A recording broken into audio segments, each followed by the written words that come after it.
Told y'all this is gonna be as real as possible. I'm drowning, you guys. If this is your first time seeing my face, my name is Sydney. I'm a perinatal athletic therapist and postnatal fitness specialist.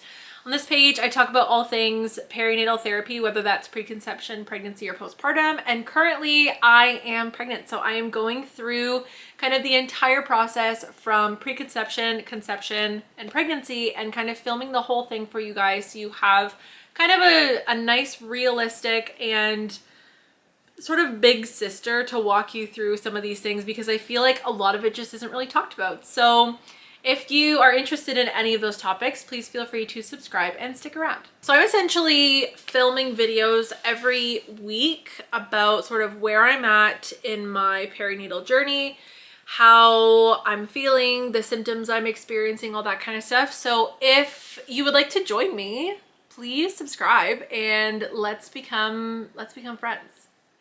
And also, if you are pregnant right now, comment below and let me know where you're at and what your symptoms are like, because I think there's just such a massive mumbo jumbo of different symptoms that people experience. And I think we just need to normalize how different the symptoms can be between different people, because I feel like there's so many people that are like, yep, nausea, fatigue, those are the big ones, right? And I feel like there's little things, for example, chapped lips, that you didn't know could be a pregnancy symptom.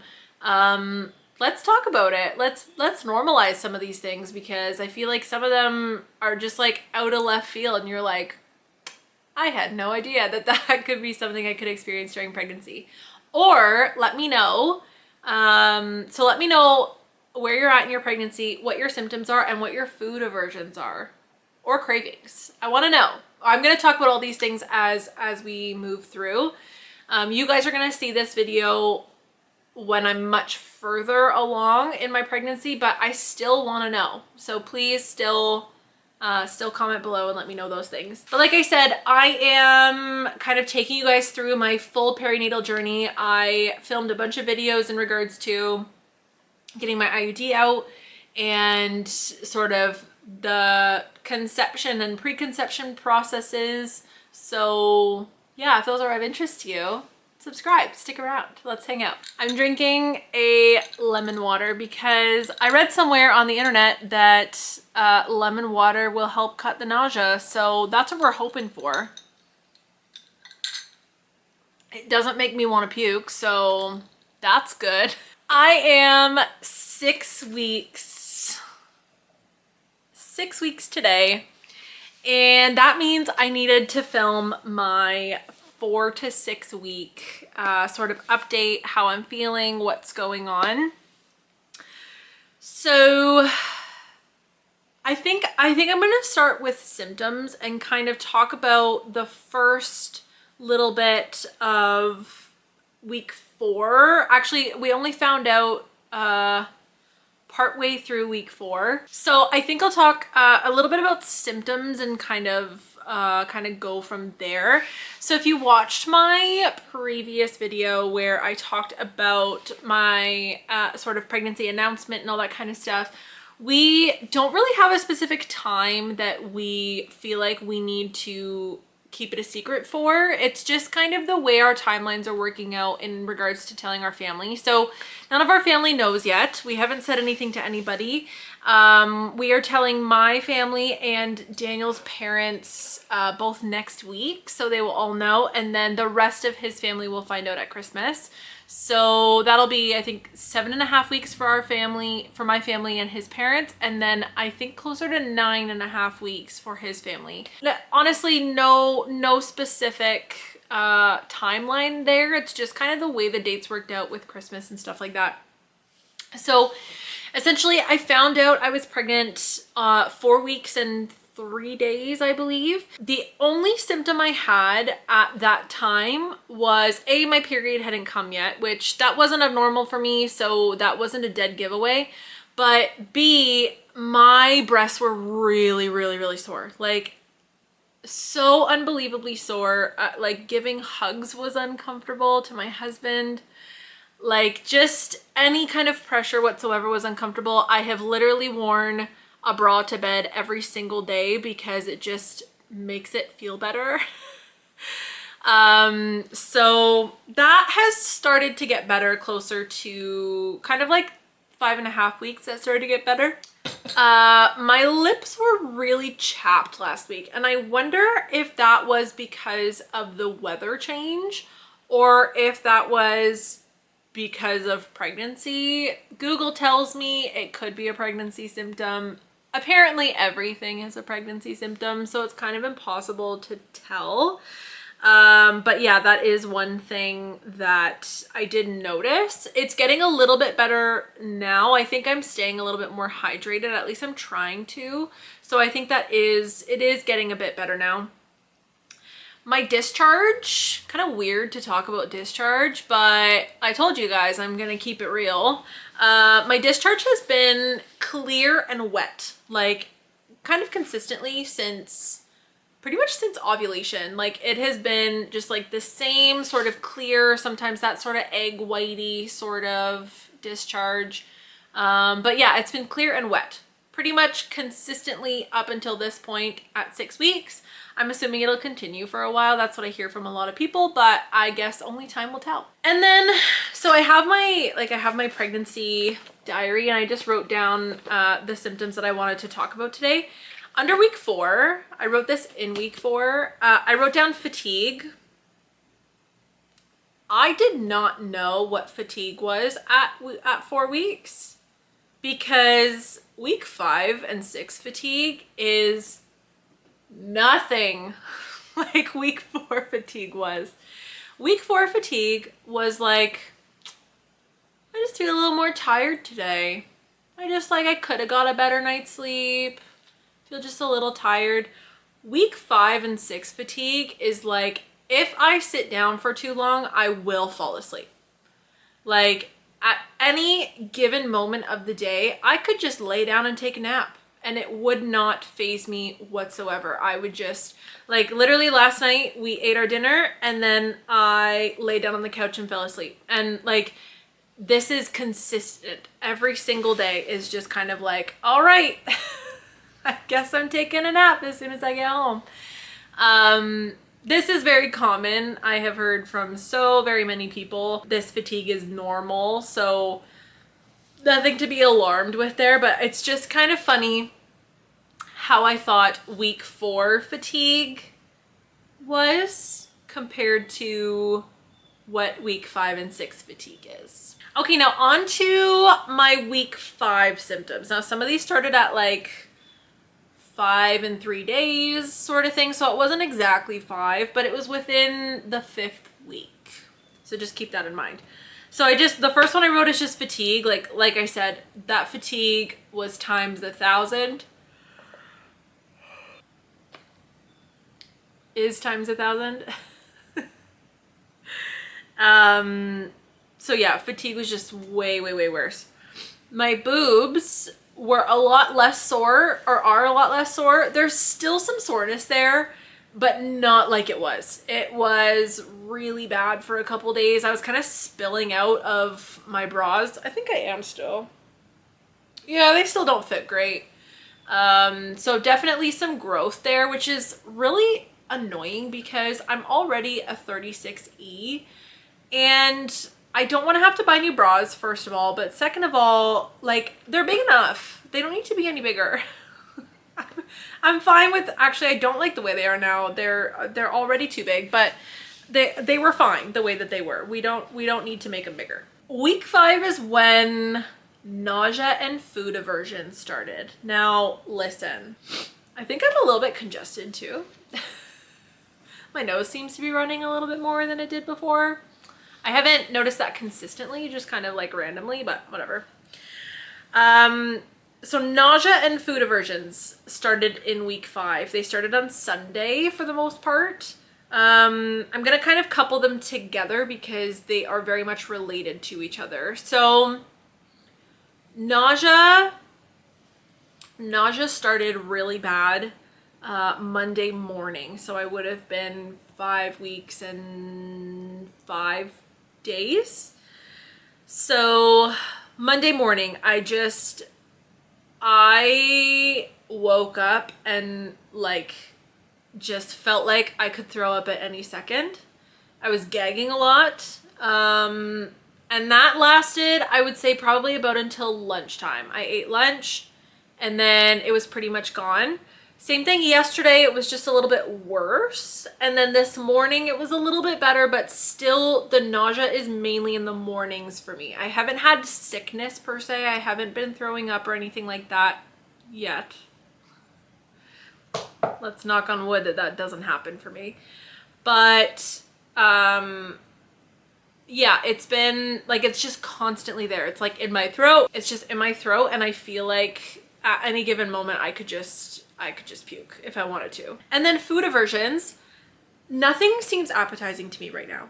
There is not one single thing that I think about at this moment that I'm like, I would like to eat that. There is absolutely nothing that I want to eat. I force myself to eat because I need to. And I try to eat a little bit more balanced. I'm so thankful we made a couple freezer meals and bought some freezer meals. Like mini quiches that has a little bit of protein, some dairy, you know, all that good stuff. I've been okay while I'm eating normally, unless it's red meat. The thought of eating red meat makes me want to puke. We were gonna make something with ground beef the other day, and I couldn't, like, the thought of cooking red meat is just disgusting to me right now. I haven't tried other meat, so I don't know what that is like. Actually, that's not true. We had some turkey and some ham and some prosciutto yesterday on some sandwiches, and that was okay. I was perfectly fine with that. Don't come at me for the lunch meats. We'll talk about this later on when I talk a little bit more about diet and stuff, but I'm just eating what I can right now, okay? And eating some lunch meat in very small doses is perfectly fine. So don't come at me for that. I've been eating a lot of saltines and digestive cookies. I actually keep the digestive cookies beside my bedside, and I eat a few in the morning before I get up, and I drink a little bit of water. I take some saltines to work with me, and I have been just like snacking on them throughout the day because I can't eat a lot at one time. I'm eating a lot of smaller things throughout the day.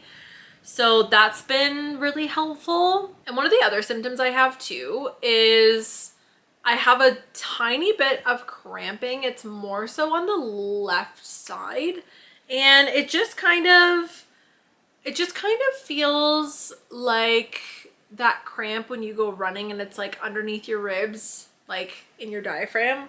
You know what I mean? When you just like run way too fast in too short of amount of time. I don't know what I'm saying. It's that cramp. And it's kind of on my left side. It's sort of like right inside my pelvic bone. So a little bit of cramping there, but other than that, not really anything to that regard. But yeah, essentially, I think that's pretty much it for my symptoms. If this is how I feel through the rest of my first trimester, I can handle this. It sucks, but I can handle this. I cannot imagine yet also being sick the whole time. And I hope to God and pray that that doesn't happen to me, because I don't think I'll be able to handle it. And that's part of the reason that I told work as well that I'm pregnant, just because in case I do start to get sick and I get sick at work, we only have one bathroom and it's kind of right in the middle of everything, and everyone would probably be able to hear me if I was sick. So I just needed them to know in case that's happening, just because I am already feeling a little bit nauseous.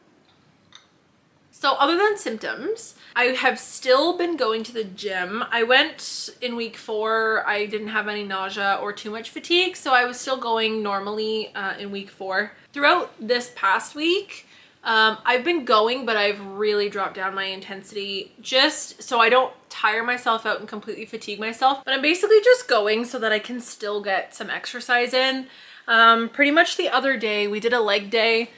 I did my deadlifts, I did my hack squat, and then from there, I basically just did some pelvic floor and some core exercises, kept things pretty chill. So I've been trying to keep that as consistent as possible. Honestly, even if I just go to the gym, that's all I really care about, is getting myself there and just doing something, whether it's really, really, really light weights or if it's just walking on the treadmill. I'm perfectly fine with not lifting in this first little bit, but I want to keep the consistency there. I'm still taking my dog for at least 2 walks a day. The length depends on how I'm feeling. Sometimes in the mornings we just do 1 block. We keep it pretty chill, especially with me feeling nauseous, but I find that the fresh air is helpful as long as I don't smell anything during the walk. That's not good. I have been and will continue to take progress photos every week. And I just think they're so cute. Let me show you my first one. I'm going to take the week 6 progress photo today after we're done chatting. So this is week 5. And then I'm going to continue taking the exact same photo for all of them. I'm gonna wear the same thing. I'm gonna take it in the same spot in our nursery and kind of just go from there. Other than that, I've been working on our registry just a little bit, just kind of based off of some of the things that people talk about on like TikTok that they recommend to all of their friends who are first-time moms, like those kinds of things. I keep thinking how thankful I am that I painted that nursery in the summer so that that is not something that we have to worry about during pregnancy. I'm so thankful that I did that, because that's just another thing off the list. We don't have to worry about it. We just have to fill it with stuff. So kind of right now, I am looking through Facebook Marketplace for things like our crib, things like, what else am I looking for? A change table, a glider recliner. We will probably end up buying that new, but if we do find one on Marketplace, then that's obviously a much better option than purchasing it at full price. So we're kind of looking through things like that. Sorry, I was just hit with a wave. Ugh.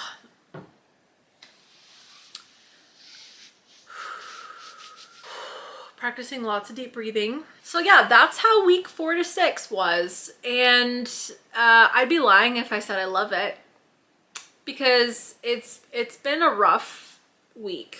This week has been really rough. But like I said, if this is all it is, I can handle that.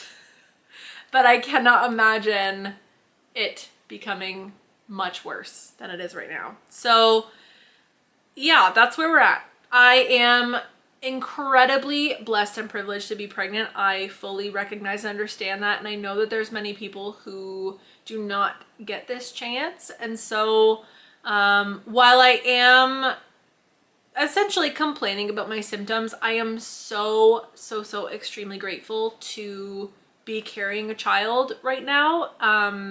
I do not take that responsibility lightly, and I will do everything in my power to protect and give this child a nice cozy place to live and grow and all of that good stuff. So please don't read into what I'm saying in regards to that.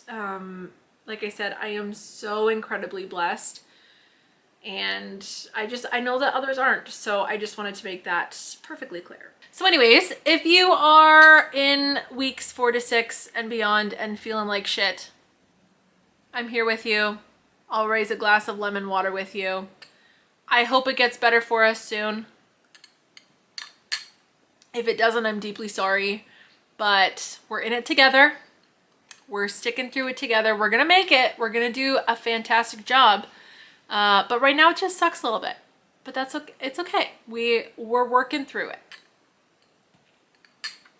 So anyways, thanks for joining me for this video. It wasn't exactly the most positive, most aesthetic, most like lovely video, because I truly just don't feel great, and I wanted to give you guys I just wanted to give you guys a pretty realistic sort of look into what 4 to 6 weeks looks like. So I would give you guys a bump date, but I don't have one yet, so I can't show that to you. But anyways, I'm going to go take some photos of my bump that doesn't exist, and I will talk to you guys soon.